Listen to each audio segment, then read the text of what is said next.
Dom said there's no draft cap. Yeah, there's no draft cap. There's no draft cap. Yeah. We didn't just see two teams bump uglies and one had to basically int for a blue buff in order for the game to look close. No draft cap, actually. Yeah, true. And even if we say that it's like results-based analysis, then it just doesn't even fucking make any sense.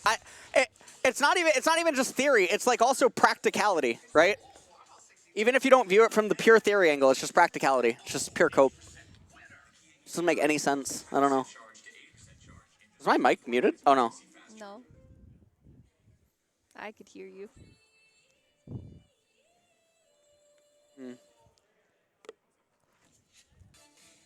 Ridiculous draft cap. Just horrible drafting by C9. You blind Yorick when Whippo literally has already showed that he has two champions that he can play against it, but then there's even more champions that can play against Yorick, right? Like Aurelia. Now, sure, Whippo probably can't play Aurelia. That's fine.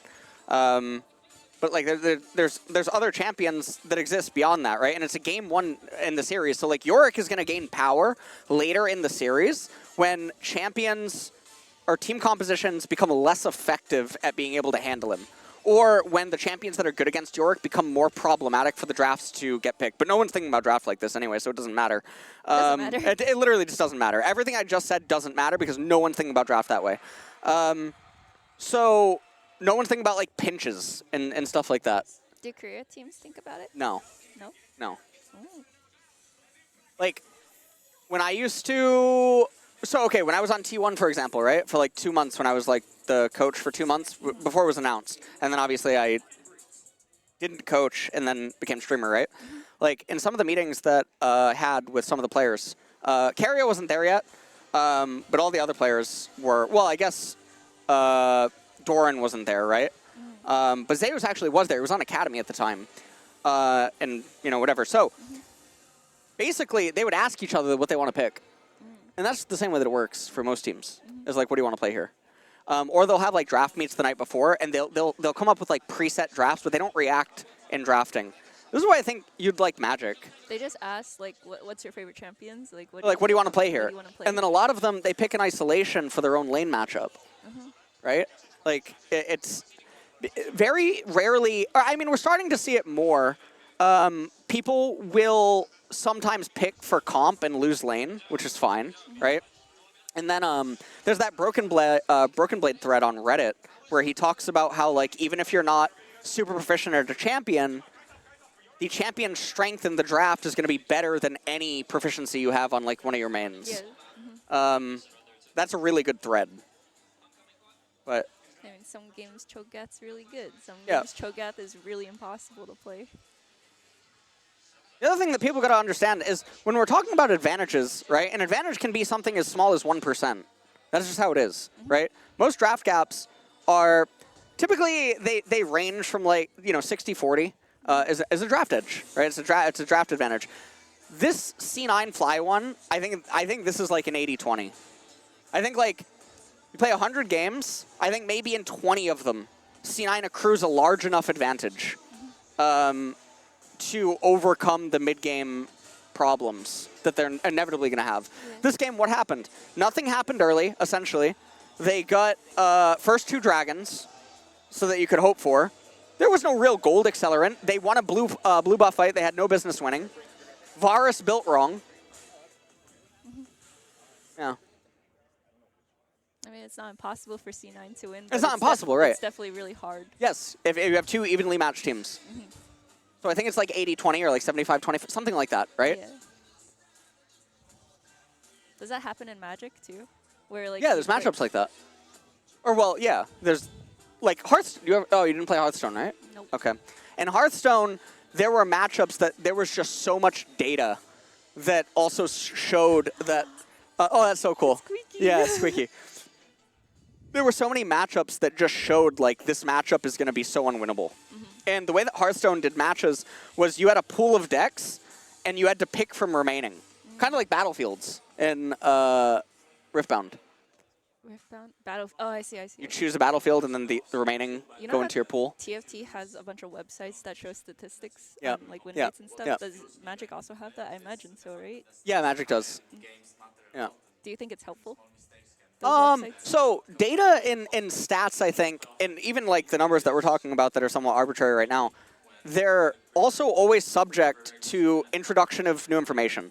And like I had I think I spent like 20 minutes in one of my meetings last week talking about this with the balance team and then Medler. Introduction of new information means that, so for example, do you play Smash? A little bit, like Okay. as a party. Okay, sure. So Smash, patchless game, right? Yes. So Marth versus Sheik, if you go back in time like 15 years, right? People would say that the things that Marth has to do to win the matchup are not humanly possible. I see. To do it consistently. It's like So, Nidalee. or something like that, right? Yeah. So people should just give up on trying to do it, right? That's one of the arguments, that people should just try to give up. But obviously Marth players didn't give up, and then along comes like Zane, and along comes other Marth players, and they start doing it consistently. And so because they start doing it consistently, the matchup swings, and it becomes different, like the percentages become dramatically different, because now Marth is capable of doing things that were previously thought to be not possible, right? This is akin to introduction of new information. So you take a modern day League of Legends player, you bring them back to Season 3, right? Yes. There's going to be win rate data on champions. But a modern day player might look at the champions in Season 3 and be like, oh no, this champion's broken, because they understand cheater recalling, wave manipulation, freezing, all these other mechanics that can maybe just make certain champions redunculous, like just super busted, right? Or like certain team compositions. Champions that would no longer be viable are now viable because, yeah, you can just go 0-0-0, not die until 20 minutes because you possess the knowledge to do it, right? So suddenly, the early game champions that might have like completely ruled the day back in Season 2 or Season 3, they're now seen as donkeys because they actually don't have gold acceleration, XP acceleration, etc. because people aren't playing the same way. Yeah. So- Imagine, dude, imagine Right. old Veigar, but take like So exactly. So challenger take 1,000 modern day players, send them back in time to Season 3. The win rate data doesn't matter, Yes. but that's just introduction of new information. What do you mean by introduction? Like that's You take someone that's able to show you that something isn't true, or that the stats are wrong. Did the Marth matchup become easier for new players because they could see a good player like All play Marth it? play. So you know the Tetris thing that happened, where one player broke the record, and then like 2 days later another player broke it. Yes, because they could After it was unbroken for 20 years, something like that starts happening. I see. I don't know. There's a term for that in psychology, I think. But anyways, yeah. All right, yeah, we're in draft. Yeah, buddy. Okay. All right, we're in draft.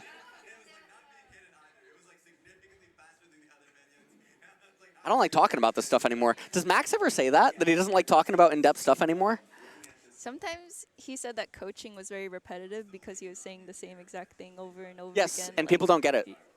Some would get it, and some would just take a long time to get it, so we'd have to keep repeating Yeah. it. But I don't think he's ever said that he really hates it. It's I just see. super repetitive, and he likes learning more information. He likes Same. progressing.